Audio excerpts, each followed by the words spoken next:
এই ব্যাক করবেরি তুমি জানি বই বইয়া কও আমার জামাইটা ঠিকই আসলো, আমার শ্বশুর শাশুড়িটি ভালো না। না বইন, তোমার জামাই ভালো না। তোমার জামাই যদি ভালো হইতো তাহলে তোমার শ্বশুর শাশুড়ির সাথে তোমার সম্পর্ক খারাপ হইতো না। শোনো, তোমার জামাই আসলে ভালো হওয়ার অভিনয় করতেছে।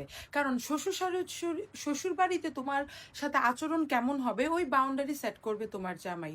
তোমার জামাইয়ের আচরণই মানুষজন বুঝবে তোমার সাথে দুইটা কথা কোন যাইবো কি যাইতো না, তোমারে খারাপ কথা কোন যাইবো কি যাইতো না, তোমারে ছোট করে কথা কোন যাইবো কি যাইতো না।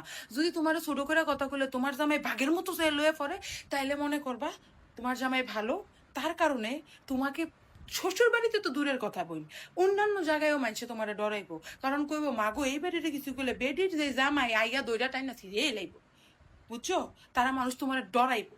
ঠিক আছে, ঘরে ঘরে জামাইবো যা মন চায় তা করো, কিন্তু মানুষের সামনে যদি তোমার জামাই তোমাকে ইম্পর্টেন্স না দেয়, তোমার জন্য ফাইট না করে, তাহলে বোন আই এম সরি, তুমি ভালো জামাই পাও নাই।